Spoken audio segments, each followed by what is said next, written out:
Lideramos el camino de la opinión pública y buscamos que la cultura del debate alcance consensos y soluciones a los problemas de nuestro país.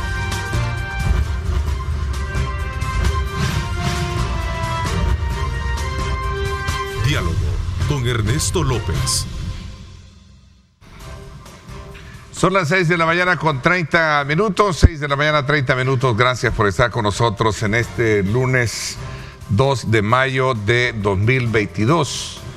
Arrancamos una nueva semana, como siempre, exhortándole a usted colocar a Dios en el centro de sus actividades y permitir que desde luego todos aquellos planes, aquellos objetivos que usted se haya trazado y que a lo mejor están a medias o no se han cumplido, pues siga apostándole y no pierda desde luego esa fe que construye precisamente grandes, pero grandes obras. Así es que desde ya les invito a colocar a Dios por delante y por supuesto no desmayar en el cumplimiento de sus metas y objetivos en esta semana que abrimos a partir de este día lunes. Sin duda alguna, el fin de semana estuvo bastante interesante ver parte de lo que se dio en el contexto de la conmemoración ayer domingo del Día Internacional del Trabajo. Tuvimos dos actividades, una pese a la advertencia hecha por las autoridades de algunos sectores de trabajadores, incluyendo partidos políticos. Por un lado y por otro lado tuvimos un acto de concentración de algunos sindicatos e instituciones que estuvieron desde luego acompañadas por dos funcionarios del gobierno de la República. Ahí vemos la concentración que se dio en un hotel capitalino, ¿verdad? Ahí vemos al secretario jurídico de la presidencia, Conan Castro, acompañado también del ministro de Trabajo, Rolando Castro, que se dio precisamente presencia en el evento en el cual pues se dieron varios anuncios importantes, entre los cuales se dejó de cierta reforma o ciertos acuerdos que podrían permitir, desde luego, seguir bajo la lógica de poder darle mayores potestades y derechos a los trabajadores. Así es que ese es un tema importante que vamos a tener este día, que en el análisis con nuestra invitada Claudia Ortiz, diputada por el partido Vamos, quien se va a incorporar en su momento. Eso por un lado. Y por otro lado también tuvimos el desplazamiento por las calles y avenidas de todos los otros grupos que marcharon y que sin duda alguna pues no se generó mayores altercados como en algún momento se podían haber previsto. Bueno, esos serán puntos de honor que vamos a tener precisamente en el análisis y en el contexto también de un año más, el primer año de trabajo legislativo, logros, deudas, ¿verdad? Y otros aspectos elementales. Antes de eso, quiero presentarles a petición de ustedes mismos parte del resumen del programa que tuvimos en el día viernes en nuestra edición especial con relación a temas importantes del país. Veamos. Digamos, tener alguna variante, pero si es así, los trabajadores deben de buscar, digamos, la manera de conmemorar este día, ¿no? Bueno, yo quisiera revestir lo que significa esa gesta del 1 de mayo y cómo nuestra Constitución reconoció, dijéramos, esa parte laboral que tanto le costó a la clase trabajadora. Déjame decirte que la Constitución le dedica todo un capítulo a regular las relaciones obrero-patronales. Es un día que se conmemora como una gesta para la clase trabajadora. De ahí lo que reviste la importancia de la conmemoración. Lamentablemente hay que decirlo que muchas veces esas marchas eran ocupadas para pintar, para dañar, es decir, no en realidad, no por los trabajadores, sino por esa gente que se les infiltraba siempre y lo que hacían era destruir una caseta, manchar la propiedad privada, gritar, empañolar. Ese es vandalismo. Esos no son trabajadores, ¿verdad? Entonces creo que en esa razón sí debe verse la forma de cómo se conmemora, digamos. Creo que también entra esto dentro de la naturaleza de conmemorar una celebración, y hoy todos vemos como normal trabajar 8 horas, ¿verdad?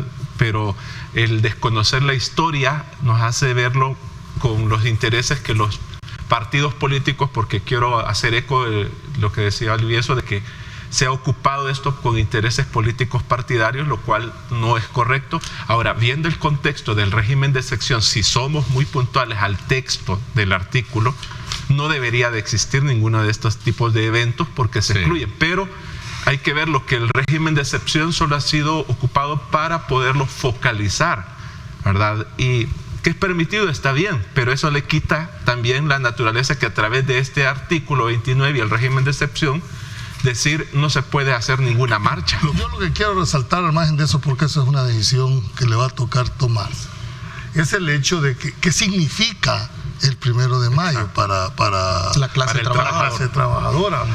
Pareciera ser así un poco, dijéramos, negativo por la forma, como dije al inicio, de que la gente, ¿verdad?, ocupaba ese tipo, no para conmemorar o celebrar, sino para protestar, ir a quebrar vidrios.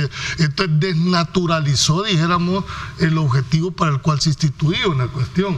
Entiendo que van a ser eventos concentrados, no marchas de celebración y conmemoración que se van a hacer. Es importante que el ministro... Yo no lo creo. ¿Sabes por qué? Aclare que incluso no es el un gobierno ataque. va a hacer anuncios importantes. Si vos interpretas de manera literal la... Bueno, ahí teníamos la antesala del análisis y la discusión que tuvimos el día viernes con el panel de la edición especial, en donde hacíamos referencia precisamente a los actos conmemorativos del Día Internacional del Trabajo, previo a la advertencia que en su momento planteaban las autoridades para no hacerlo y no verse de alguna manera afectados o contaminados precisamente por lo que ellos sospechaban, la presencia de familiares de grupos terroristas que estarían acompañando y generando desórdenes en el evento, por lo cual también exhortaban a la concentración que iban a tener un hotel capitalino para hacer los anuncios pertinentes del tema. Eso era solamente para poner en contexto y en el preámbulo de lo que realmente este día vamos a conversar. Y sí, quiero darle la más cordial bienvenida a Claudia Ortiz, diputada del partido Vamos, con quien vamos a hacer una valoración sobre estos acontecimientos y también un balance del primer año de trabajo legislativo. Así que gracias, bienvenida Claudia, ¿cómo estás? Buenos Bienvenida. días, Ernesto, feliz inicio de semana a la audiencia, feliz inicio de semana a ti también. Gracias por tenerme este lunes en tu programa. Así es, en efecto. Bueno, previo, digamos, en el contexto o como antesala de lo que fue toda la situación o celebración de la conmemoración del Día Internacional del Trabajo, también tú saliste al paso a hacer ciertas aclaraciones en vista de tu postura en cuanto a las decisiones o que las autoridades habían tomado, y decías de que no es que estabas defendiendo en algún momento delincuentes, sino más bien advirtiendo de los aspectos que a lo mejor no estaban acorde a lo que tus pensamientos se hacían con relación a la advertencia de las autoridades, ¿cierto? Bueno, realmente lo que yo me he venido pronunciando durante ya varias semanas, desde que inició la primera versión del régimen de excepción, fue en el sentido de la gravedad de las medidas que estábamos tomando y la responsabilidad que implicaba para la Asamblea Legislativa el hecho de suspender 4 garantías constitucionales de la población salvadoreña. Hay que recordar que esas garantías constitucionales son el derecho de reunión, el derecho de defensa, el hecho de que la detención administrativa puede durar ya no 72 horas, sino 15 días, y también el derecho de que no violenten nuestras comunicaciones, de que no haya una intervención de nuestras comunicaciones. No era necesario, y mantengo mi postura al tanto, no era necesario un régimen de excepción para combatir la criminalidad. No es necesario suspender los derechos constitucionales a toda la población salvadoreña para combatir a los criminales específicamente. Entonces, bueno, esas son las aclaraciones que yo hice. Ok, pero en el contexto también vi cierta postura también con respecto al tema de la conmemoración del día. Ya cuando los medios han preguntado en una ocasión, Sí. hubo una declaración al respecto, ¿sí? En el sentido que me preguntaban, ¿usted qué opina si se va a poder salir a marchar o no se va a poder salir a marchar? A ver, es que el derecho de libertad de expresión no está suspendido. 4 garantías constitucionales están suspendidas, pero el derecho de libertad de expresión, que es lo que se manifiesta en las calles cuando la gente sale a marchar, y a ver, no es la primera vez que se conmemora el 1 de mayo con marcha, ¿verdad? Y anteriormente, pues, no eran grupos criminales los que estaban marchando, sino creo que los hubieran tenido que detener en los años pasados, ¿cierto? Creo que hay que preguntarse objetivamente, ¿han habido amenazas o no han habido amenazas a la gente para ejercer su derecho de libertad de expresión? ¿Han habido retenes o no han habido retenes para limitarle a la gente su derecho de libertad de expresión de una manera pacífica, ¿verdad? Y es que en general yo he estado en casi todas las marchas han sido pacíficas. Entonces, y ayer incluso pues sucedieron sin mayores percances tampoco. ¿Tú asististe el día de ayer? El día de ayer no tuve la oportunidad precisamente de asistir porque ya tenía agendadas otras reuniones de planificación estratégica de mi trabajo legislativo. No dependía de mí la agenda, sino de las personas con las que yo iba. ¿Y cuál es tu valoración de los dos acontecimientos? Lo que en algún momento lo hicieron y por el otro lado también la concentración que fue también acompañada con la presencia de funcionarios de gobierno en un hotel capitalino. Bueno, creo que cada persona tiene derecho de conmemorar una fecha que les parezca importante de la manera que mejor les parezca, ¿verdad? Tanto derecho tiene un grupo de reunirse en un hotel, ¿verdad? Para hacer una reflexión, para hacer un evento, como tiene otro grupo de salir a las calles y conmemorarlo de la manera que consideran que es legítima y que responde a sus necesidades, que responde a las demandas que están colocando, sobre todo que responde a la insatisfacción de demandas. Y yo observé que mencionaba pues el funcionario que está al frente del Ministerio de Trabajo que se iban a pedir la ratificación de algunos convenios de la OIT. Me parece perfecto que se incorporen más tratados internacionales de derechos de los trabajadores y trabajadoras al ordenamiento jurídico salvadoreño, pero sí quisiera también mencionar que hay algunos otros convenios que quedan por fuera. Uno muy importante, el 189. Creo que no hay que dejar por fuera a un sector importantísimo del sector laboral en nuestro país, que son las trabajadoras domésticas o las trabajadoras del hogar remuneradas, como también se les llama, que sobre todo son quienes sostienen sobre sus hombros todas las demás actividades económicas de nuestro país, y considero que como ellas han venido reivindicando durante muchos años, aunque no se les reconozca a nivel interno en nuestra legislación, tienen derecho a seguridad social, tienen derecho a un salario mínimo, tienen derecho a ser protegidas de la violencia y de los abusos, tienen derecho también a muchas otras cosas que no tienen acceso, y sí otro tipo de régimen laboral. Entonces, yo invito a la Asamblea Legislativa, si van a llegar estas propuestas al seno de la Asamblea Legislativa para ser analizadas, para ratificar esos convenios, que también se toma en cuenta un sector laboral tan importante como las trabajadoras domésticas y que también pueda ser incorporada a la ratificación del convenio 189. Bueno, y aparte de ello también se hablaba sobre la postergada, digamos, anuncio que se ha hecho con relación al tema del nuevo paquete o la nueva ley o la nueva figura del tema de las pensiones, ¿no? Sí, bueno, creo que todos estamos esperando desde el año pasado, desde septiembre, del 15 de septiembre, estamos esperando justamente cuál va a ser la propuesta del Ejecutivo para el tema de las pensiones. No podemos no podemos opinar al respecto de la propuesta, pues no se conoce. Han habido algunas declaraciones, pero no dan mayores detalles. Pero lo que yo sí esperaría, por el bien del país y por el bien de quienes estamos siendo, digamos, podríamos estar afectados o beneficiados por cambios en el sistema de pensiones, es que sea una reforma de pensiones, primero, que sea integral. No que tire el problema para más adelante, que a lo mejor resuelve el problema un momento, un par de años, pero que luego el problema grueso, que es el tema de pensiones y la sostenibilidad del mismo, que no lo tiren para adelante, para que las próximas generaciones veamos cómo vamos a hacer. También espero que no sea una propuesta diseñada solo para ganar elecciones en los próximos comicios, sino que sea una propuesta diseñada para solventar un problema de país, independientemente del costo político que pueda tener tomar algunas decisiones que generen descontento en ciertos sectores. Y bien, si se va a hacer un cambio, toda política pública, toda ley tiene ganadores y perdedores. Que los perdedores no sea el pueblo, que los perdedores no sean los trabajadores y trabajadoras más vulnerables, ¿sí? Sino que cada quien, en la medida de sus capacidades, también asuma la responsabilidad de aportar a este sistema.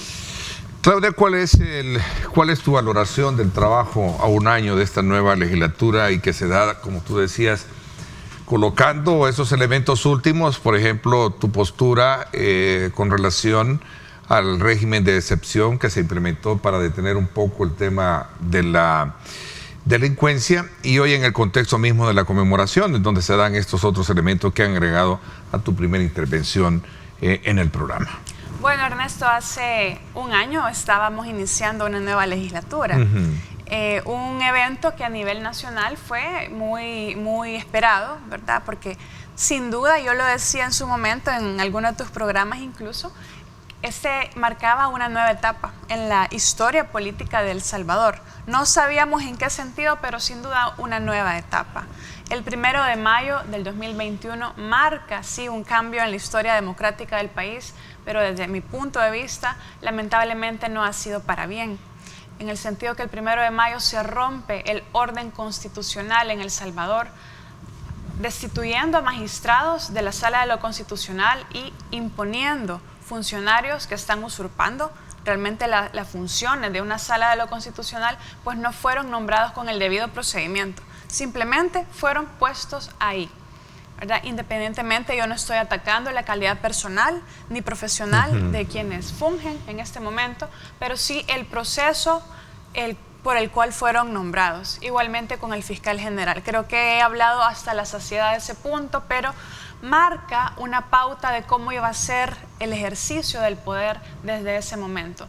Y no me dejarán mentir cualquier ciudadano o ciudadana que haya necesitado defender un derecho ante las instancias correspondientes y se haya visto que sus derechos están por debajo de los intereses o por debajo de las indicaciones que puedan tener funcionarios, pues todo el poder, todas las instancias están controladas. Eso marca la pauta y eso creo que no se puede dejar de decir ni se puede dejar de enfatizar. Luego ya en sí el trabajo legislativo... A ver, solo me quedo un poco detenido, me quiero detener un poquito ahí en ese análisis. ¿Qué haces? A diferencia de tu valoración, escuchaba también al jefe parlamentario o jefe de la bancada CIAN, a Cristian Guevara, decir... al hacer una valoración decía, podemos decir que hemos hecho lo justo, lo legal y lo correcto en el contexto de lo que en este año se ha trabajado. Bueno, esa es su percepción, ese es el discurso que se maneja, pues yo creo que los hechos hablan de otra cosa. Los hechos hablan de otra cosa y si hacemos un análisis constitucional de muchas decisiones que se han hecho desde la Asamblea Legislativa, no pasa la prueba. No pasa la prueba de la legalidad, no pasa la prueba de lo constitucional. Y bueno, ahí hay varios ejemplos que podemos mencionar, pero primero quisiera decir que en términos de para qué sirve un parlamento, para qué sirve una asamblea legislativa, para qué sirve que sean representadas todas las fuerzas políticas, para que haya debate, para que haya discusión, para que haya un proceso que permita mejorar de la mayor cantidad de posibilidades que existan la calidad de las leyes que entran y que las leyes que entran salgan mejor, ¿verdad?, que como son propuestas. Y de esto estamos viendo que de las iniciativas aprobadas un porcentaje altísimo. Ayer sacaba un rotativo, ¿verdad?, que de 42 leyes aprobadas por esta legislatura, nada más como 6 vienen de parte de diputados y diputadas. Luego todas vienen de parte del Ejecutivo. ¿Qué pasa? Las leyes que vienen del Ejecutivo no se discuten. Muchas entran por dispensa de trámite. Y si somos honestos, en las comisiones no hay un real debate de contraponer propuestas, de contraponer visiones. Simplemente hay un trámite. Las iniciativas que vienen del Ejecutivo se tramitan y las que vienen de la sociedad civil, de la oposición, se engavetan. Ese es el tipo de democracia que estamos viviendo, ese es el tipo de trabajo legislativo que se está haciendo. Decisiones express sin mayor discusión y también se ha cerrado, digamos, el ánimo para poder discutir aquello que no viene precisamente. Decía él un poco para complementar esa declaración, en un año hemos instituido una nueva gobernabilidad, ¿verdad? Ha saldado deudas históricas en varias áreas y particularmente hacía énfasis en el tema de seguridad. Claudia, ¿cómo se explica una versión no digo caso, en el caso muy en particular de tu persona, el cuestionar lo que hoy se está haciendo precisamente sobre la figura del régimen de excepción, y que la población, lo he palpado de manera muy personal, todos han visto con muy buenos ojos lo que se está haciendo para poder capturar y sacar desde sus casas a todos aquellos criminales que hayan estado, delincuentes, perdón, que hayan estado, y que nadie tuvo la capacidad en los gobiernos anteriores de hacerlo. En los gobiernos anteriores también se hicieron capturas masivas, Ernesto. Eso está documentado. También se hicieron capturas masivas. Y el tema se hizo en diferentes gobiernos. Y bueno, y sí, quizás te creería que una parte podía tener sustento, porque muchos de los capturados ahora dicen fueron capturados, pero salieron libres inmediatamente por malos jueces. Decir, sí, también, entiendo. ¿verdad? Bueno, por un lado, de decir, yo no critico que vayamos a sacar a alguien que efectivamente está vinculado al crimen organizado, que efectivamente hay una investigación que lo sustenta. Pues yo se los decía en la plenaria a los colegas, de los criminales encárguense, si para eso están, ¿verdad? Para eso están. Pero ¿han o no han habido detenciones de personas que son inocentes? ¿Han o no han habido fallecidos en el marco del régimen de excepción estando detenidos? ¿Han habido o no han habido personas que son trabajadores, que son estudiantes, que son personas comprometidas en sus comunidades eclesiales, etcétera, y que no tienen nada que ver, han sido detenidos también? Yo no me estoy pronunciando en contra de un régimen de excepción solo por llevarle la contraria a un gobierno o por obviamente defender criminales. Yo creo que he sido una de las diputadas que más ha hablado a favor de las víctimas, y eso es una deuda pendiente. Estamos desplegando para que se haga justicia, entre comillas, ¿verdad? O para encarcelar, detener personas, pero también hay que encargarse de las víctimas. Por supuesto que no estoy en contra de que se detengan criminales. Lo que estoy en contra es que también se lleven de encuentro a personas inocentes y que paguen justos por pecadores, y que el Estado está negando que hayan víctimas inocentes de detenciones, que el Estado está negando que están habiendo irregularidades o arbitrariedades, y que no está tomando ninguna decisión para proteger y para poder reparar el daño que están haciendo con ese tema, ¿verdad? Yo entiendo a la gente que está está a favor, porque están percibiendo, y eso lo que me llega también a mis redes sociales, obviamente, no soy ciega a esa realidad, que hay un momento de mayor tranquilidad. Mi interés es que ese momento de tranquilidad y de seguridad ciudadana se mantenga en el tiempo. Ya hemos tenido, y hagamos memoria quienes somos mayores, ¿verdad?, de 30, 40 años, en el pasado, en los gobiernos de Francisco Flores, de Antonio Saca, incluso en los gobiernos del FMLN han habido medidas fuertes, capturas masivas contra los grupos criminales. Sin embargo, el resultado, ¿cuál ha sido?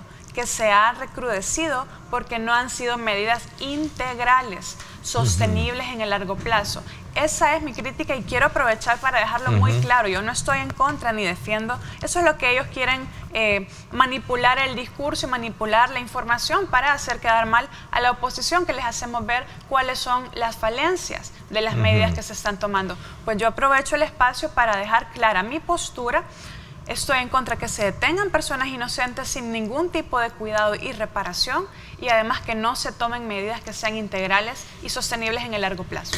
Fíjate que, porque de hecho, más allá de palparlo en la práctica, en lo cotidiana movilidad que uno tiene, la mayor parte de la población está viendo con muy buenos ojos la forma en cómo se está atacando uno de los principales, y como decía el diputado, históricos problemas de deuda que se han tenido para saldar el problema de la inseguridad. Y como tú decías, pues esa es la responsabilidad que tienen las autoridades. Pero hoy se está haciendo desde una forma mucho más directa y confrontativa, ¿no? O sea, está confrontando directamente, ¿no? Bueno, eso no garantiza que va a ser efectivo en el largo plazo, ¿verdad? ¿Por qué? ¿Por qué crees que Bueno, ¿dónde están ¿cuál es el indicador de éxito, Ernesto? ¿Cuáles fueron los indicadores de éxito del Plan Control Territorial? Porque si el Plan Control Territorial, como decían todos los discursos que habíamos escuchado desde mayo de 2021, había sido tan exitoso, porque hubo 3 repuntes de homicidios? ¿Tú crees que era una mentira? ¿Era una mentira decir que era exitoso este plan? Bueno, ¿dónde están los resultados, Ernesto? ¿Dónde están los resultados? O no nos vayamos solamente dónde están los resultados en la práctica. ¿Cuáles eran los resultados esperados? ¿Cómo se buscaba medir el éxito de este plan? ¿Dónde está? Yo quiero ver el documento, ¿dónde está por escrito? O sea, me quieres decir así en términos muy claros, prácticos, ¿verdad? Si era exitoso o tan exitoso el plan, ¿por qué entonces tenemos esta gran cantidad de capturas? Porque ahora es necesario un régimen de excepción. Ya lo he dicho, no es necesario un régimen de excepción para combatir la criminalidad. La renovación del régimen de excepción tuvo como justificación, y ve que la Constitución dice que tienen que mantenerse las condiciones que lo motivaron en un primer momento. Obviamente, el primer momento se justificaba con el alza de homicidios, así lo justificaron. El segundo momento dijo, ya se controló el alza de homicidios, sin embargo, las condiciones de inseguridad se mantienen.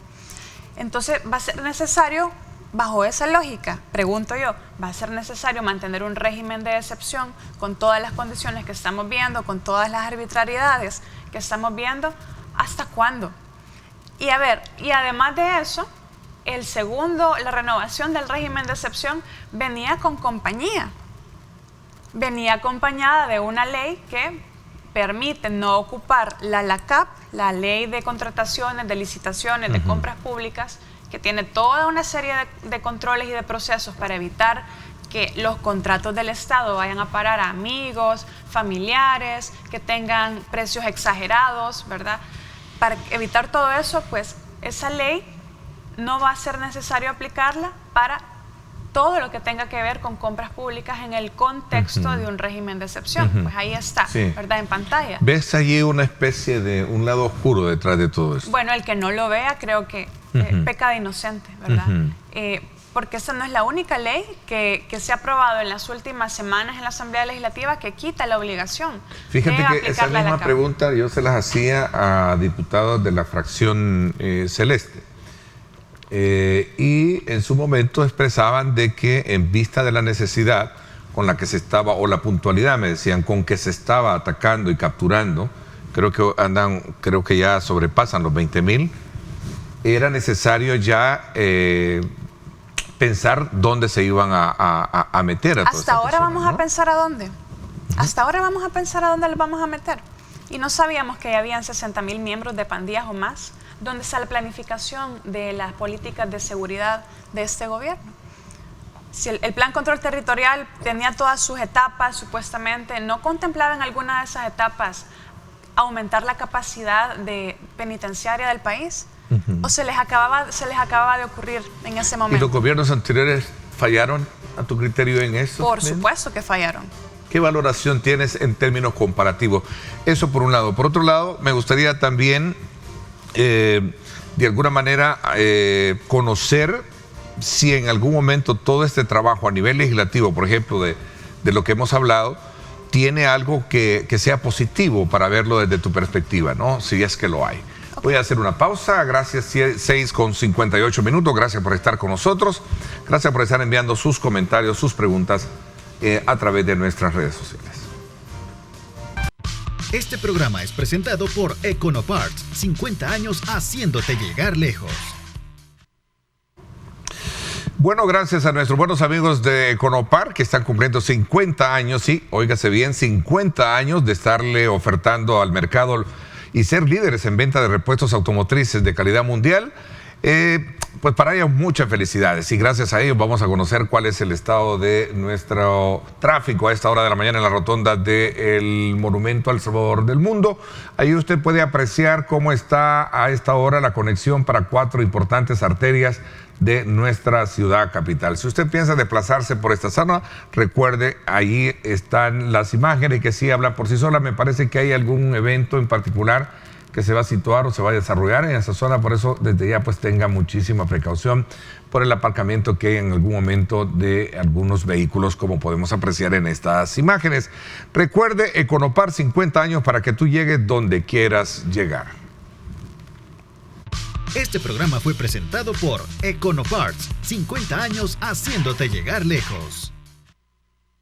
Bueno, gracias nuevamente por estar con nosotros. En esta primera parte de este día lunes hemos abierto nuestra programación con Claudia Ortiz, diputada del partido Vamos, con quien estamos haciendo un balance de este primer año de trabajo legislativo, tomando como punto de referencia en el contexto de la conmemoración del Día Internacional del Trabajo y los aspectos que se han generado alrededor de todo ello, y también del régimen de excepción y algunos aspectos que han traído reacciones y debates, como el último que abordábamos sobre el tema de el rechazo a obviar la LACAP durante todo este periodo. Se ha conocido desde luego que durante se mantenga el régimen de excepción, todos aquellos parámetros para cumplir con la ley LACAP quedan pues prácticamente fuera. Sí, y eso es preocupante realmente porque no es, como ya lo decía, la única ley que contempla eso. Si fuera la única ley todavía podríamos tener un beneficio de la duda por ahí, aunque no me parece correcto. Pero hay otras 3 leyes también que se aprobaron en las últimas 2 o 3 semanas que tienen el mismo esquema. No va a pasar por la CAP. También quienes sean beneficiarios de esos contratos que no van a ser asignados por un concurso público o por una licitación, van a tener el beneficio, además de que van a poder estar exentos de cualquier tipo de impuestos en lo que tenga que ver con estos proyectos, que son el Tren del Pacífico, el Aeropuerto del Pacífico y también la construcción de centros penales. Y además la posibilidad de hacer expropiaciones por un proceso que cada una de estas leyes establece para poder llevar a cabo la infraestructura que se está planteando. Entonces me parece que en un momento económico de la población salvadoreña que es muy complejo, en una situación económica del Estado también muy compleja, a ver, el mes pasado, recién pasado, a los empleados públicos se les pagó con bastante retraso, por ejemplo.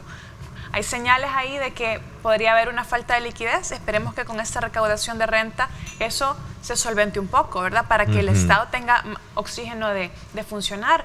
Pero a ver, deberíamos estar creando leyes para cuidar más el dinero, para cuidar más de que no existan espacios para la corrupción, crear leyes que permitan más transparencia, pero lo que estamos viendo es lo contrario. Okay. Y este tema de las cárceles, ¿cómo las ves? Al final, el elemento que justifica es la cantidad de nuevos capturados, ¿no?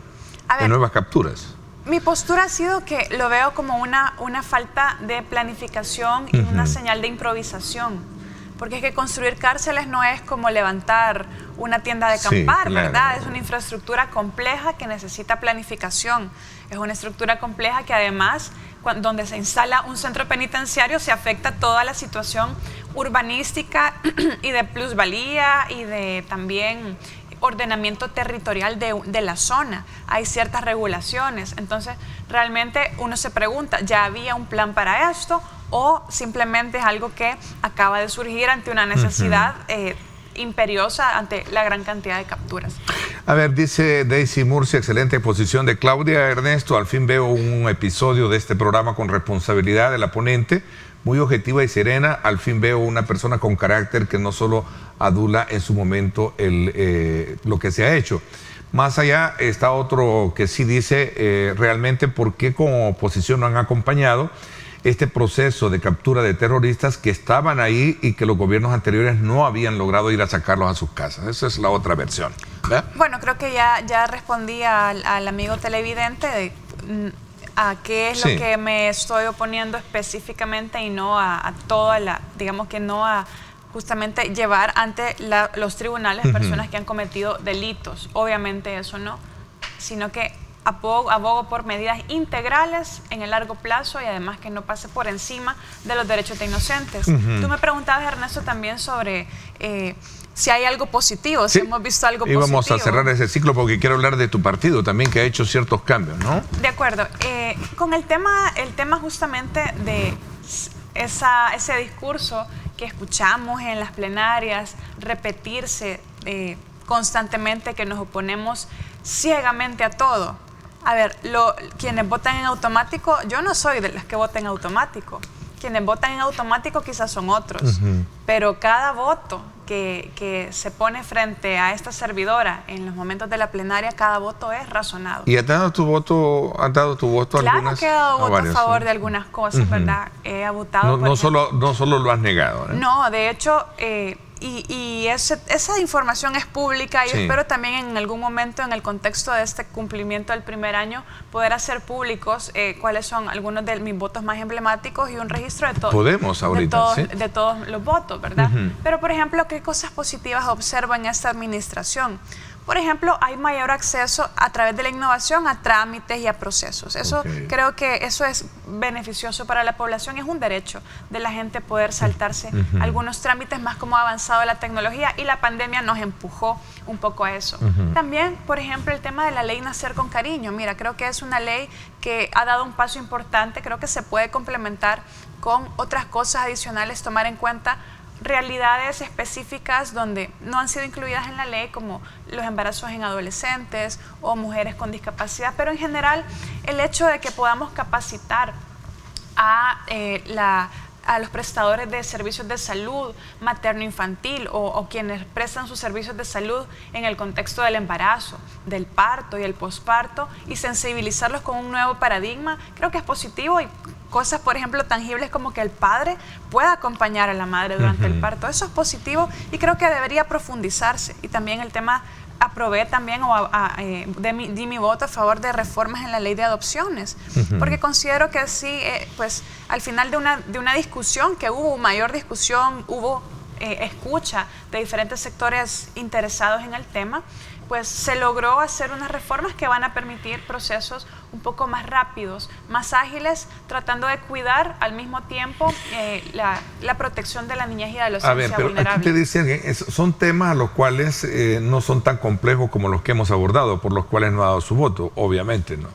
Bueno, habría que revisar qué los otros temas son más ¿verdad? complejos, el tema del régimen de excepción, de lo que hemos estado hablando. Por ¿no? supuesto, pero creo que también el rol que tenemos y que se habla de que la gobernabilidad de la que hablan los colegas del oficialismo, la gobernabilidad no solo es que todo pase como agua que corre, ¿verdad? La gobernabilidad es que haya debate, que hayan sectores incluidos en las discusiones, que las discusiones sean y que las decisiones sean legítimas, de consenso idealmente.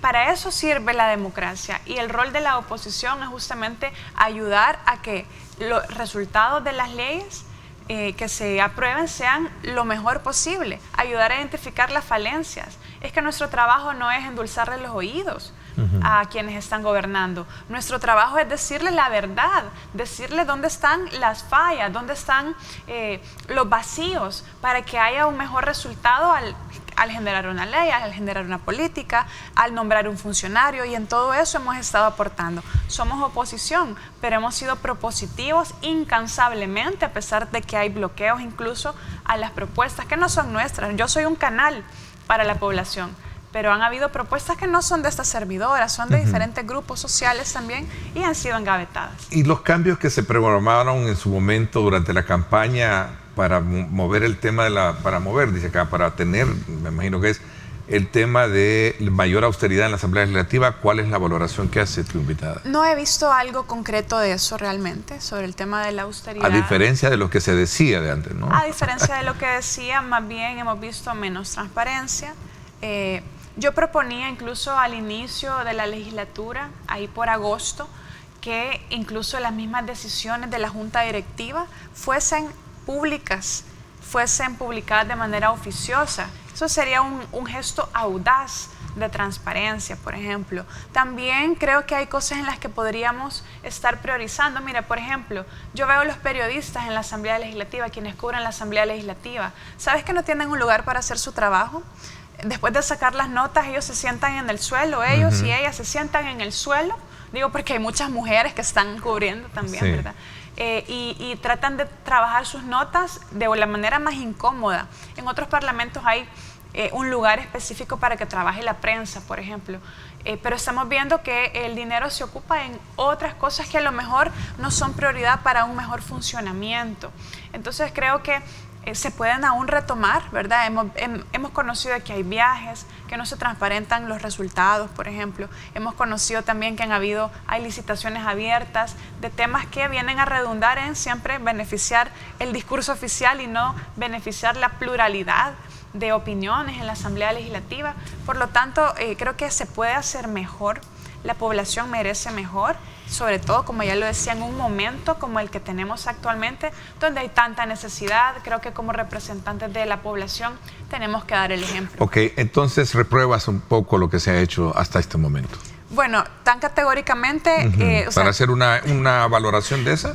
Creo que es complicado reducirlo de esa manera, Ok. Ernesto, como tú lo planteas. Ok. Ya lo he expuesto, ¿verdad? En cuáles puntos creo que se pueden hacer mejor, se pueden hacer las cosas de manera más transparente o se pueden tomar decisiones respetando la legalidad, los procesos y también los derechos, sobre todo. Es que la legalidad de los procesos están para defender los derechos de la gente. Ok, aprovecho por cuestiones de tiempo estos minutos que nos quedan, Claudia, también en lo convenido para conocer estos nuevos cambios que está sufriendo tu partido. ¿Cómo se prepara de cara a lo que podría ser ya estar casi a las puertas de un nuevo proceso? Sí. Cuéntame un poco. Sí, porque, mira, de hecho hemos tenido la semana pasada, hace una semana, el nombramiento del licenciado Ramón Rivera como nuevo director nacional, que es un cargo estratégico, operativo. Las secretarías del partido se mantienen pues tal cual, cada una de las autoridades del partido, pero a mí sí me gustaría, porque el trabajo que estamos haciendo es muy interesante en estos momentos, la preparación que estamos teniendo, las conversaciones que estamos teniendo. Sería muy interesante que puedas invitar a tu programa a don Ramón Rivera y también a Sofía Baquerano, que son los voceros oficiales del partido, para que ellos puedan comentarte más en detalle lo que estamos haciendo. Porque bueno, yo estoy más del lado de la Asamblea Legislativa. Pero está fuerte, sólido tu partido después de lo que pasó precisamente con el presidente del partido, secretario general. Sí, definitivamente él sigue en un proceso, ¿verdad? Y es un proceso que tiene reserva. Nosotros somos respetuosos de la legalidad. Él está dando la cara, sometiéndose a la justicia, esperando, ¿verdad? En un contexto donde la justicia, pues su independencia está muy comprometida, aún más que antes. Pero él está sigue siendo obviamente el secretario general, pero así como antes, pues has delegado y ha confiado pues en el equipo sólido y en el equipo profesional que somos parte de Vamos, ¿verdad? Para llevar a cabo, y creo que los resultados que hemos tenido hasta el momento hablan por sí mismos. Más allá de la particularidad que puede tener el trabajo, la proyección de tu partido, ¿cómo ves el escenario en el cual se van a mover todo el proceso de elección para... Complicado. Vamos a un voto en el exterior,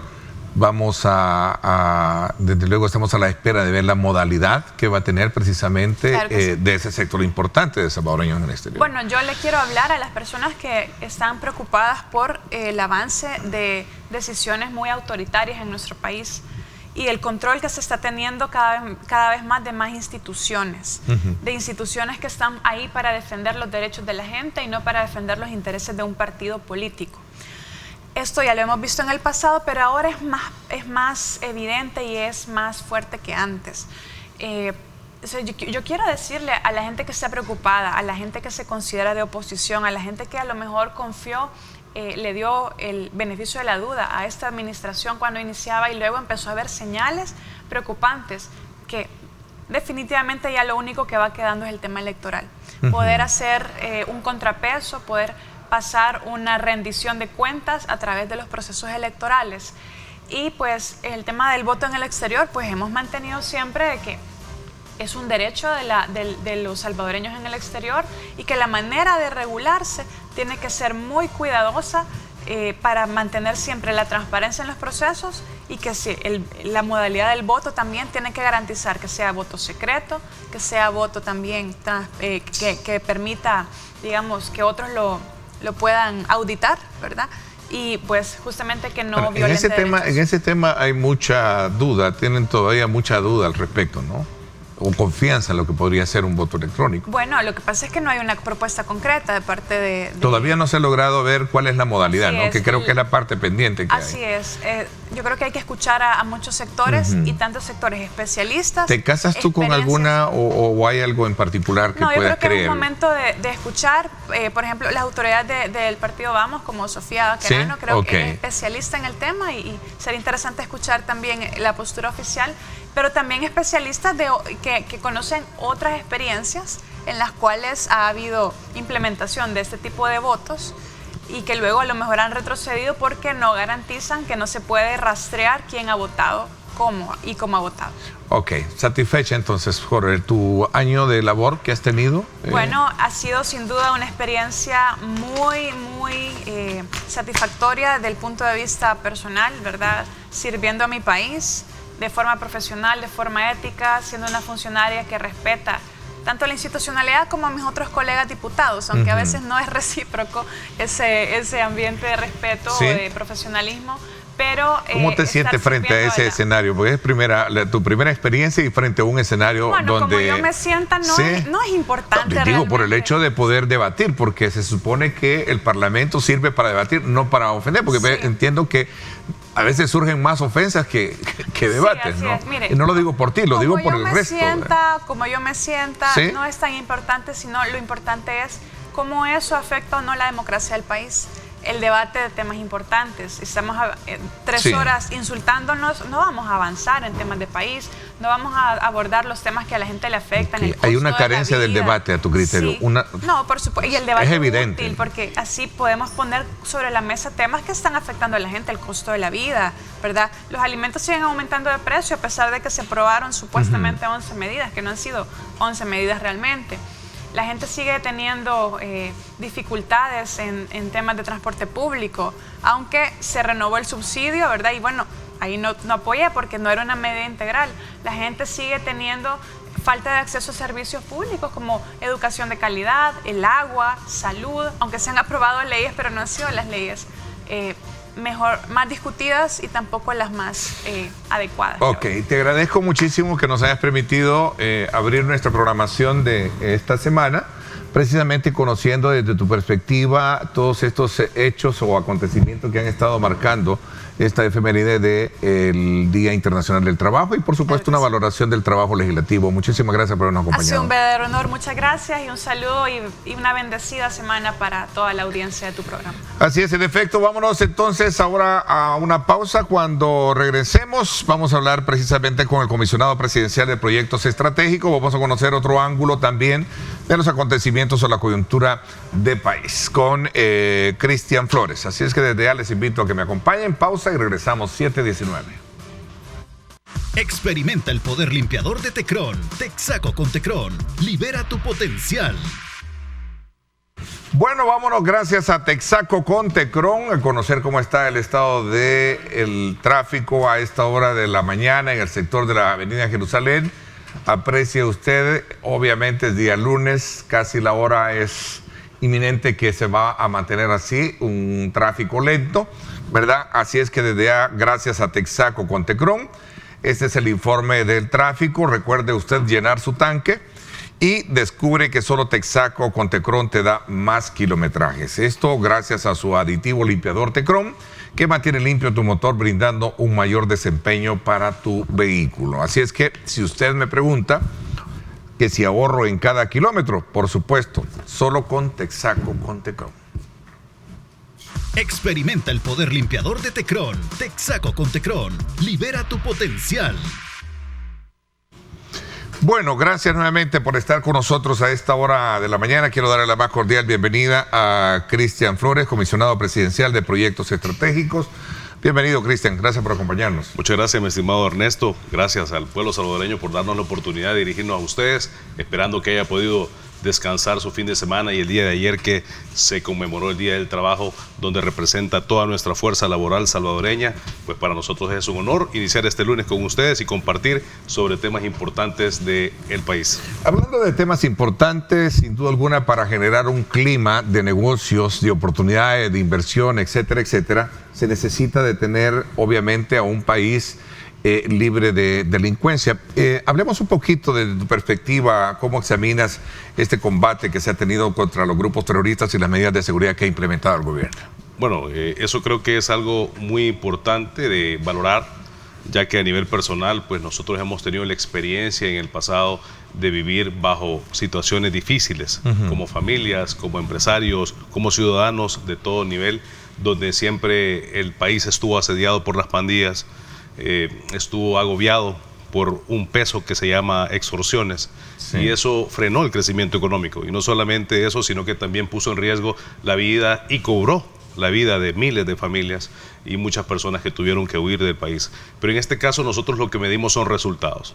Los resultados que vemos es primero que nada la situación, el clima de inversiones y al mismo tiempo ese ambiente de tranquilidad que vive la población. Cuando yo hablo con vecinos, cuando hablo con personas en las calles, cuando nos encontramos con ciudadanos que uno pues, es un servidor que le pide a Dios siempre mantener esa humildad, pero la gente se acerca a uno y le dice, lo felicito por el trabajo que está haciendo el presidente. Nos sentimos muy satisfechos por lo que este gobierno está haciendo. Nunca nadie se amarró los pantalones y tomó decisiones tan drásticas en contra de la inseguridad. Entonces estos mensajes son claros. Y cuando nosotros lo vemos a diferentes sectores, también me refiero al nivel de empresas. Cuando hablamos con diferentes empresas y les consultamos cuál es su experiencia bajo este régimen de excepción, todos los mensajes son claros, son positivos, de crecimiento, de que han mejorado sus cadenas de abastecimiento, que ahora sus empleados pueden circular con mayor tranquilidad, incluso en colonias, en comunidades donde no había acceso del transporte público, la gente tenía que caminar varias cuadras o hasta kilómetros para tomar el autobús.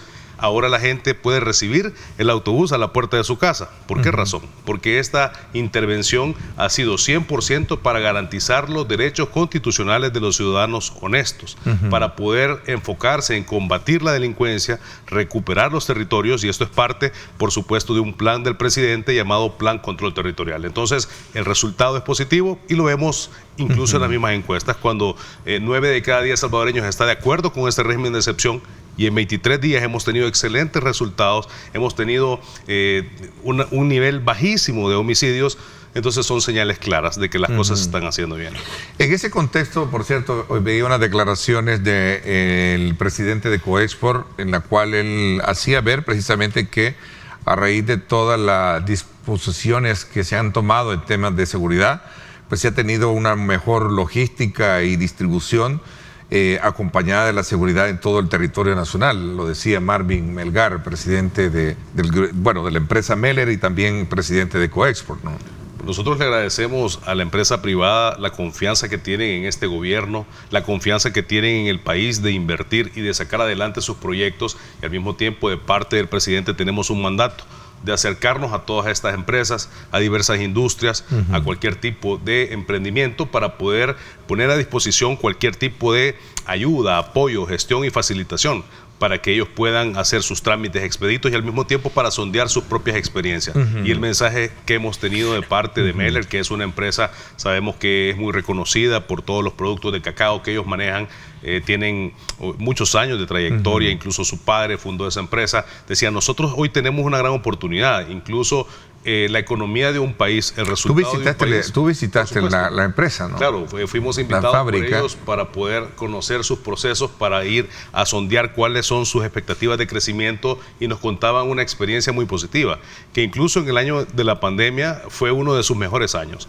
El año recién pasado, 2021, tuvieron un crecimiento siempre similar al del 2020, pero las proyecciones que tienen en este año 2022 es superar incluso esos números o esos indicadores de crecimiento, y lo están viviendo. Incluso en este tiempo, cuando nosotros nos reunimos con ellos, habían pasado 17 días del régimen de excepción, y los resultados que ellos transmiten son positivos. Sus empleados pueden llegar con tranquilidad, su cadena de abastecimiento no se ha detenido, y al mismo tiempo sus proyecciones para este 2022 es superar el crecimiento que tuvieron inédito en el año 2020, lo cual también cabe mencionar fue favorecido o se ha visto favorecido por estas medidas de parte del gobierno, de parte del presidente, para poder prevenir el problema de la inflación mundial. Entonces estos son mensajes claros de confianza, de esperanza, y al mismo tiempo de que el sector privado, las diversas industrias, y si hablamos en materia de exportación, como este trimestre ha sido tan importante para todo el grupo de exportadores del país, y no solamente eso, sino que también el clima de inversiones, tenemos mayor presencia de inversión extranjera, estamos hablando de un crecimiento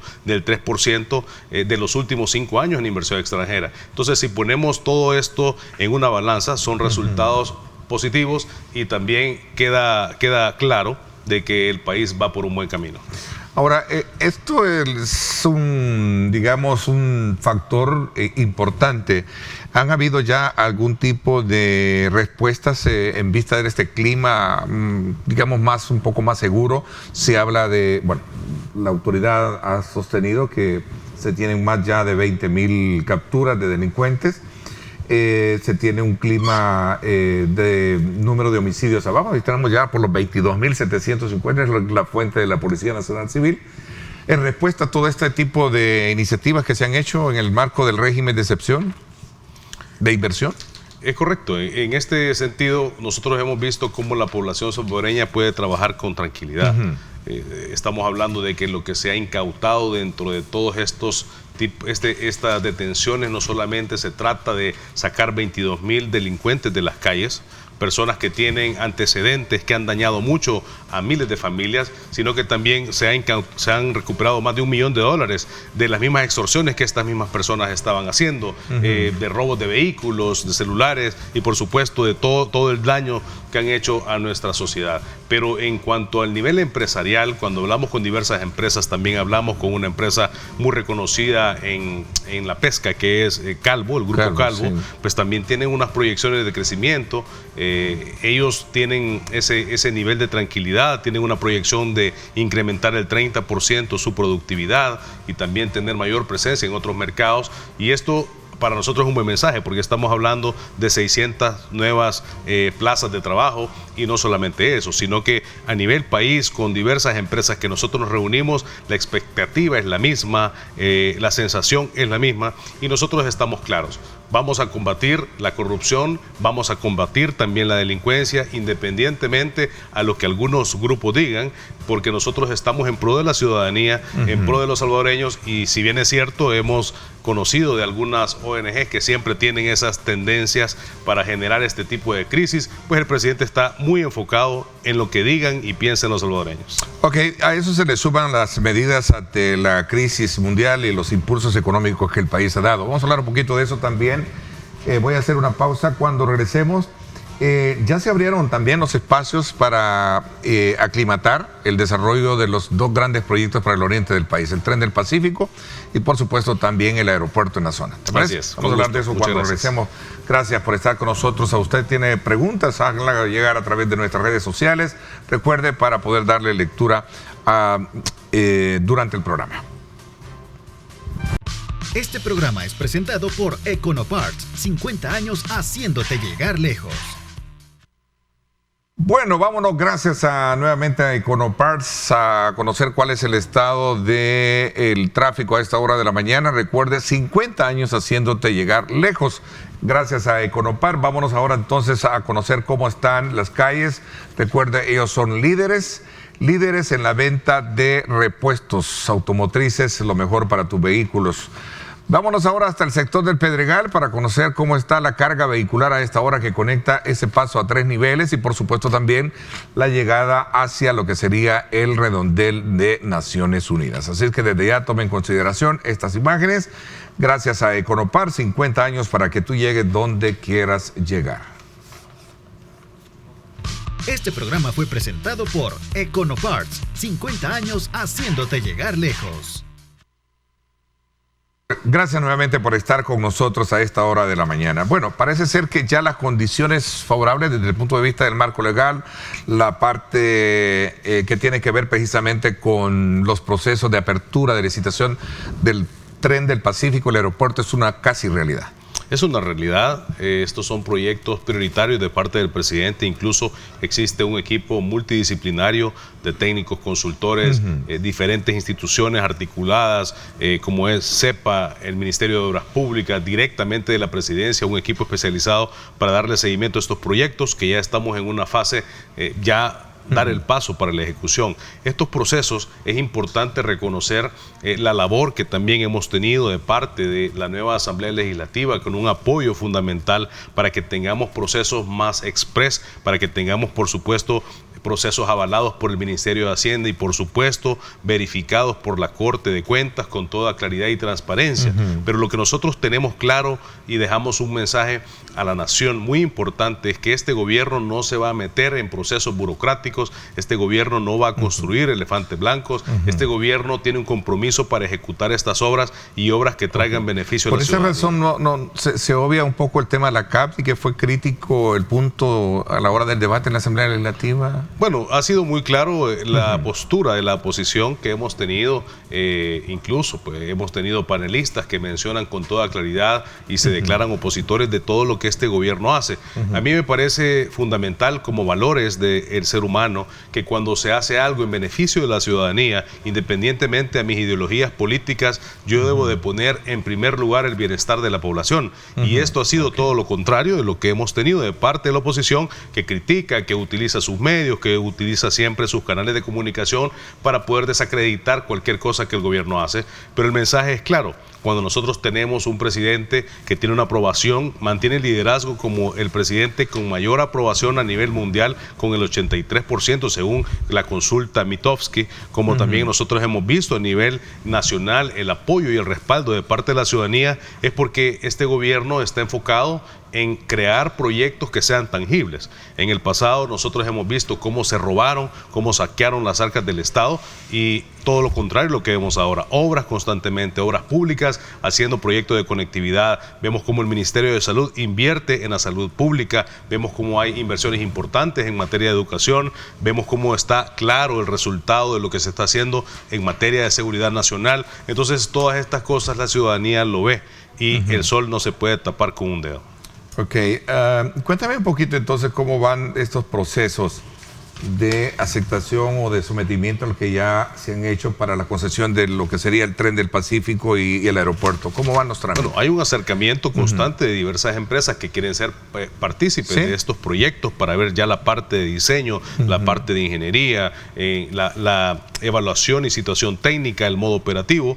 Entonces, estos dos proyectos son emblemáticos, como es el Aeropuerto del Pacífico y el Tren del Pacífico. Si hablamos del Tren del Pacífico, ya tenemos claro una ruta de una primera fase, que es conectar, por supuesto, el puerto de Acajutla, que es nuestro principal puerto de importaciones y exportaciones y de el manejo de nuestras cargas marítimas, y conectarlos con el Sitio del Niño. Y esto también está enfocado en una modalidad dual, donde no solamente haya carga, sino que también pasajeros.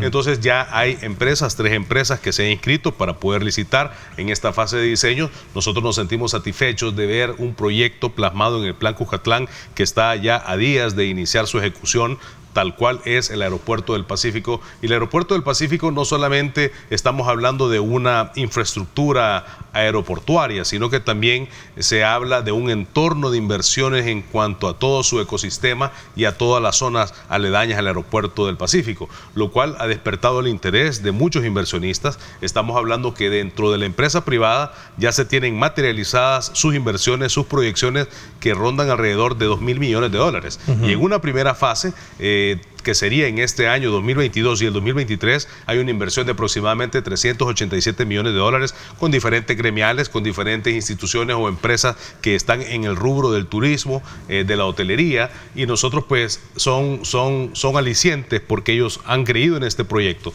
Entonces toda la fuerza turística, lo que implica el modelo de Surf City, atrae una gran cantidad y perfila este Aeropuerto del Pacífico como un puerto de llegada para turistas. Entonces son proyectos que van articulados, y en esta fase creo que es importante mencionar que no solamente estamos viendo la ejecución de estos proyectos, sino que también toda la infraestructura que conllevan. Nos estamos preparando a nuestra gente, estamos negociando con diferentes aerolíneas, tenemos un avance muy importante con una aerolínea de República Dominicana, que me reservo el nombre por temas también de acuerdos de confidencialidad, pero hay otros que están interesados no solamente en operar, en crear esto como su hub principal de llegada, sino que también tener El Salvador como un destino turístico y una conectividad directa entre El Salvador y República Dominicana. Podemos tener entonces, por adelantado, también no es nombre, pero sí que vamos a tener una conexión directa con República Dominicana. Esas son las negociaciones que tiene el presidente hasta este momento.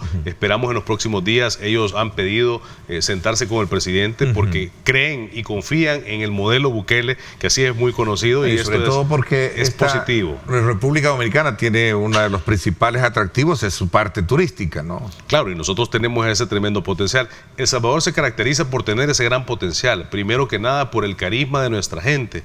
Ese calor del salvadoreño tiene un valor muy importante importante en cuanto a un perfil del turista. El turista quiere llegar a un lugar donde sea acogido de manera agradable. Y aparte de eso, tenemos un gran potencial con nuestras playas. El modelo Surf City ha sido un éxito, es una marca exitosa, muy bien vendida y aceptada a nivel mundial. Y este proyecto es llevarlo hasta la zona oriental del país. Entonces, todo esto sumado al clima de inversiones positivo, donde ahora tenemos un Ministerio de Economía que 184 procesos o trámites lo hacen en un solo día, articulado con 13 instituciones más, cualquier inversionista quiere estar en el país. Y además de eso, el clima de seguridad, pues eso permite de que cualquier empresa decida iniciar operaciones en El Salvador. Mira, y esto de los trámites, sin duda alguna, bajo esa también mirada de ser menos burocrático, implica la facilitación para las inversiones. Entiendo que, en el caso muy específico de las empresas que operen el nuevo aeropuerto que se proyecta hacer, estarán exentas de pagar impuestos y otros aspectos, a manera de incentivos, ¿no? No, y hay otros incentivos, aparte de ese, que ¿sí? es muy importante. Nosotros consideramos que para poder incentivar la inversión privada es necesario poner diferentes condiciones que generen esta reacción positiva en ellos. Nosotros creemos que El Salvador puede dar este gran paso a convertirse en uno de los principales destinos turísticos de la región centroamericana y, por qué no decirlo, de Latinoamérica. Muchas personas quieren conocer El Salvador, personas que no conocen, turistas europeos, turistas americanos, norteamericanos, turistas sudamericanos. Entonces, dentro de este tipo de incentivos, consideramos que es fundamental que la empresa privada tenga una oportunidad, que tenga, por ejemplo, el modelo que tiene el presidente con Bitcoin City, de dar este tipo de incentivos a toda esa zona. Ok, veamos un poquito, y esto incluye también igual facilitación, igual trámite, igual proyección, lo que es el Tren del Pacífico, ¿no? Es correcto, hay diferentes instituciones que incluso... Aunque cada uno va por su lado, moviéndose según vaya entrando. Por ejemplo, me preguntan acá, ¿cómo piensan lidiar con el informe del impacto ambiental con el tema del aeropuerto? ¿Qué fin tuvo esa discusión sobre el impacto ambiental en el Oriente? Hay un estudio técnico de factibilidad que apoya esto, está muy claro, donde el resultado es positivo en cuanto al impacto ambiental, en cuanto a la proyección financiera, en cuanto a la factibilidad de operaciones del aeropuerto, a un modelo. Entonces, estos son elementos que nos sirven a nosotros como un respaldo para poder hacer estas inversiones. Si en algún momento hubiese existido algún problema, pues el presidente él mismo hubiese tomado la decisión de poder cambiar este aeropuerto de ubicación. Sin embargo, es claro que la ubicación es correcta. Nosotros creemos que estos proyectos, como tú decías, a pesar de que son dos proyectos separados, ¿sí?, pero van en crecimiento paralelo. Concatenando un poco la visión estratégica de desarrollar Oriente, ¿no? Es correcto. Y es lo que tú y yo siempre le hemos hablado de manera muy... siendo oriundos de esa zona, de la importancia que tiene revitalizar Oriente. No, y esto va más allá del oriente del país, que para nosotros es muy valioso. Nosotros que somos de Oriente tenemos ese cariño y ese gran valor a nuestra tierra. Pero como salvadoreños también es importante que sepamos que se están modernizando los procesos de inmigración. Tenemos instituciones que están trabajando para poder facilitar el acceso de los turistas y de los viajeros. También tenemos la modernización de nuestro aeropuerto, donde CEPA ha hecho un excelente trabajo. También la modernización de nuestras aduanas, que permite que haya mejor movilidad y tiempos de tránsito, y por supuesto la inversión en carreteras. Entonces, todas estas cosas es el andamiaje perfecto para que estos dos proyectos vayan ejecutándose de manera paralela. Ok, a ver, solo para cerrar un poco este tema, el tren y en este caso el aeropuerto ya tiene un avance importante en términos porcentuales de todo el proceso. Sí, bueno, en cuanto al no nos podemos casar con fecha, pero es una pregunta que está haciendo un televidente. Muy bien, yo le agradezco a los televidentes las preguntas para poder establecer fechas. Nosotros estamos claros ya que este año pues hay un compromiso de parte del presidente de poner la primera piedra, y hemos visto lo que significa para el presidente poner una primera piedra, que hemos visto cómo en cuanto al periférico Gerardo Barrios, desde que se puso la primera piedra, pues hemos visto el gran avance que ha tenido. Incluso ya hay una ratificación de $53 millones adicionales de parte de la nueva asamblea para poder finalizar ese proyecto. Entonces, esto permite de que los avances que tengamos ya en temas técnicos, el último resultado del estudio técnico del tren lo tenemos en el mes de agosto, ya está finalizado el estudio de factibilidad del tren del Pacífico y está por presentarse el estudio final. Entonces, en la parte técnica, y ahora pasa a la parte de ejecución, pues ya estamos en el momento que todos hemos estado esperando y que el presidente va a dar ese anuncio muy importante y esa acción de poner la primera piedra. El astillero era otro componente también importante de proyección para esa zona, ¿no? Es correcto, el astillero del Pacífico, pues el puerto de la Unión ha tenido mucha aceptación a nivel internacional. Hay empresas muy interesadas, incluso el presidente de CEPA estuvo esta semana reunido con diferentes empresas que están interesados en tener su servicio en ese astillero. Esta misma semana que estuve con Calvo también manifestaban su interés de poner sus embarcaciones en mantenimientos en ese astillero, y otras empresas con las que hablamos este fin de semana que están interesados en crear un asocio público-privado o tener la concesión de este tipo de infraestructura. Entonces, si hablamos de otros incentivos y otra facilitación que el gobierno brinda, es una total apertura para que puedan coinvertir con nosotros. Diferentes empresas que preguntan sobre la modalidad de asocio público-privado o de concesión. Lo que nosotros queremos es que los salvadoreños tengan en el menor tiempo posible estos proyectos y que sean proyectos de calidad y proyectos que se conviertan, como lo digo siempre, en herencia positiva para las futuras generaciones. A ver, por cierto, entiendo que este tema del aeropuerto del Pacífico, el astillero y otros fueron puntos de análisis y presentación en el foro de inversiones en Naciones Unidas, entiendo, claro, ¿no? Tuvimos un foro de inversiones. Vamos a hablar de esto cuando regresemos. Voy a hacer una pausa para que nos ampliemos de este tema, porque me interesa conocer cuál es la percepción que se da en el contexto de lo que significa tres grandes obras fuertes, ¿no? Como es el caso del aeropuerto, en el caso del tren y, por supuesto, el astillero. Voy a la pausa, 7:46 minutos. Regresamos.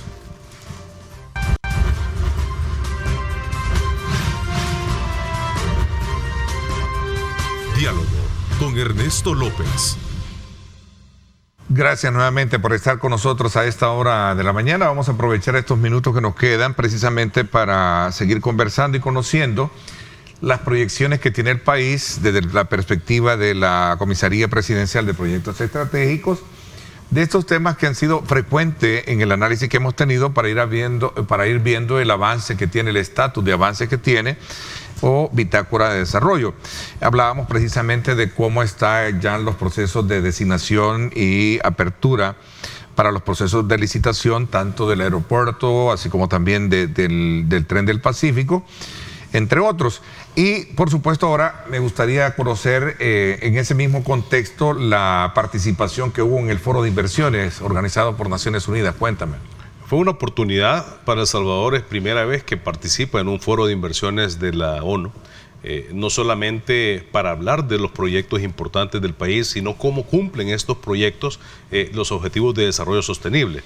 Esto es fundamental en la nueva visión del crecimiento y de las políticas globales para poder crecer a nivel de infraestructura, tener infraestructuras resilientes y al mismo tiempo tener valoraciones sobre que cada proyecto cumpla con estos objetivos, que es igualdad, que haya un modelo de ingeniería o de ciudades y comunidades sostenibles, que también haya oportunidades para todos, que no sean invasivos con el medio ambiente. Vale la pena mencionar que El Salvador ha presentado dos proyectos importantes, como es el Aeropuerto del Pacífico y también el astillero. Entonces tuvimos más de 50 inversionistas, estamos hablando de alto nivel, también multilaterales, financieras, bancos de nivel mundial. Dentro de este foro que participaron bastantes países, aproximadamente 50, y El Salvador pues tuvimos la oportunidad junto con Cancillería de exponer estos proyectos. Y es para nosotros un honor tener que prácticamente el tiempo más importante de ese foro fue dedicado a El Salvador para conocer sus políticas. Se habla mucho del modelo de gestión del presidente Bukele.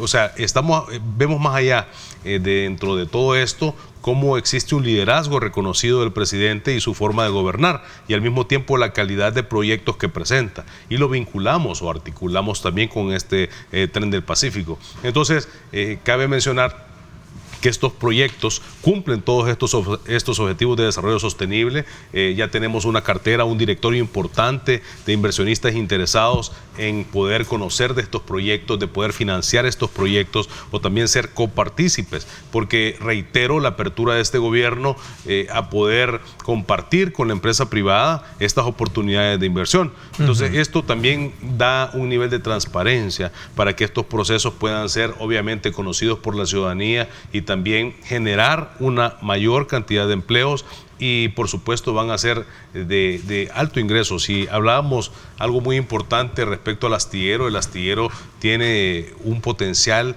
de inversiones altísimo y no solamente de inversiones, puede generar hasta 6.000 empleos. Y de igual forma estamos hablando que dentro de las 5.000 embarcaciones que pasan por nuestras costas del Golfo de Fonseca, puede ser el astillero del Pacífico, en este caso el astillero, del Puerto de la Unión, uno de los proyectos más importantes en materia marítima que ha tenido el país, y no solamente el país, sino que toda la región centroamericana, porque no existe uno solo.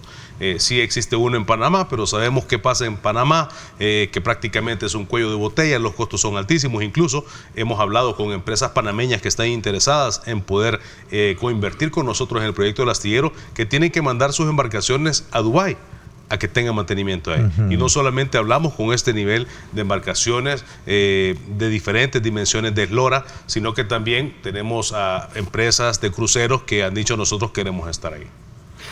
Mira, me están preguntando acá cuáles son las proyecciones o el impacto que tendría Bitcoin City para el oriente del país. Tu invitado es de Oriente y sabe lo que representa el manejo de una cultura económica diferente a la que hemos estado acostumbrada con el dólar. Dice, es interesante ese punto. Claro, no existe una competencia directa en cuanto al dólar con el Bitcoin City. No olvidemos que el país también tiene una moneda, en este caso, que pues circula libremente, como es el dólar, pero también hay una nueva oportunidad con algo que nosotros llamamos, y la gente lo reconoce, con una inclusión financiera, para que muchas personas puedan también hacer uso de las criptomonedas.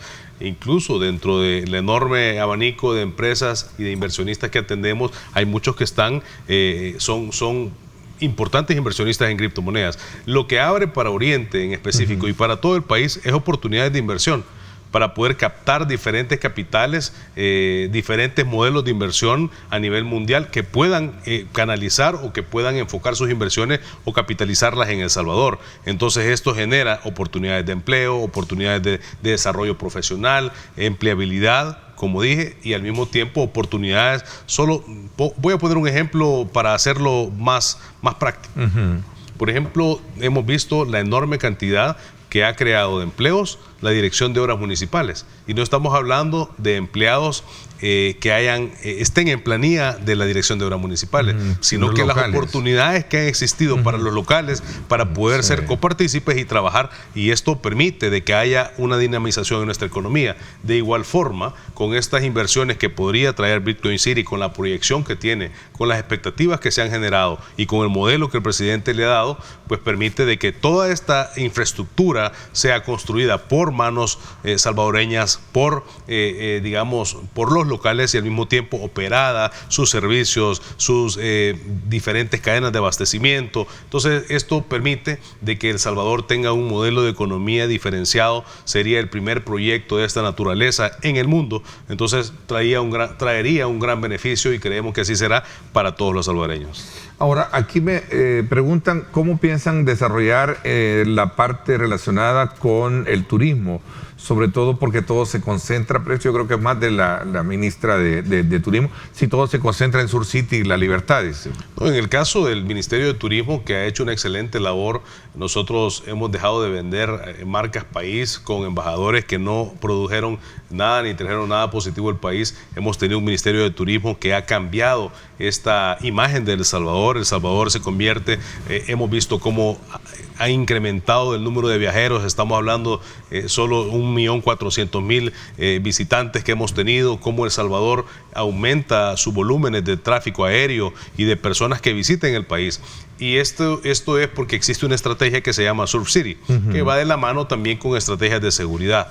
Pero dentro de la siguiente etapa está conectar nuestras principales playas, por supuesto La Libertad con la Costa del Sol y la Costa del Sol con la zona de Jucuarán. Y también la otra estrategia del presidente es conectar Jucuarán, que incluso ya inició un proceso de conectividad de 25 kilómetros de carretera paralelos a la playa en una verdadera litoral dentro de Jucuarán, que sería Jucuarán hasta el puerto de la Unión. Entonces, este proyecto que hablamos constantemente con empresa privada, con muchos hoteleros y corporativos y también dueños de franquicias de clase mundial, pues nosotros siempre somos muy respetuosos porque no podemos revelar sus proyectos, pero en esta fase estamos hablando que existen 10 proyectos de inversión solamente en las costas de Oriente. Entonces, estos proyectos suman 387 millones de dólares. Estamos hablando de hoteles de mediana densidad, hoteles de alta densidad, resorts. Entonces, son proyectos que ya están por ejecutarse. Entonces, a su pregunta, pues la respuesta es que totalmente el modelo de Surf City llega a Oriente con una inversión privada que también incentiva o es incentivada por la inversión pública. Todo este proyecto suma alrededor de 77 kilómetros de carretera. Estamos hablando que por cada dólar que el Estado invierta, la empresa privada invierte $7.50. O sea que en proporción el gobierno invierte 200 millones de dólares y como resultado tenemos más de 2.000 millones de dólares de inversión privada. Y esto es muy claro solamente con capital salvadoreño y por supuesto con capital de nuestros hermanos de salvadoreños en el exterior. Y no se diga todas las diferentes empresas con las que hemos hablado que también están interesados en invertir, empresas de República Dominicana, empresas de Estados Unidos y empresas españolas y también empresas mexicanas.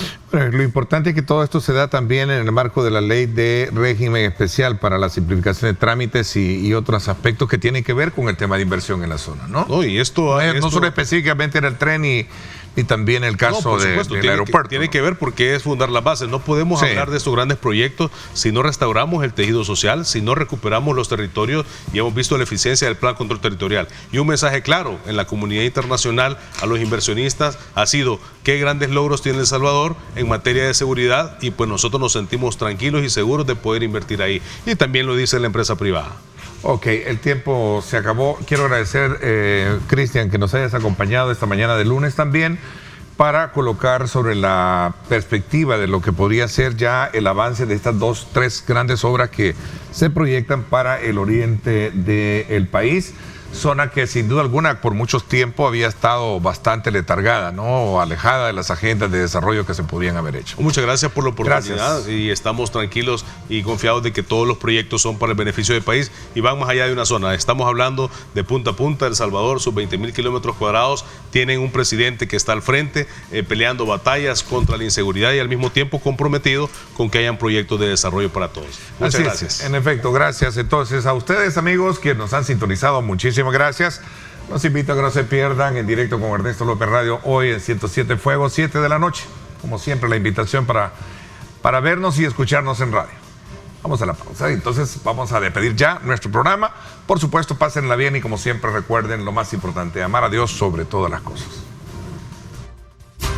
Lideramos el camino de la opinión pública y buscamos que la cultura del debate alcance consensos y soluciones a los problemas de nuestro país.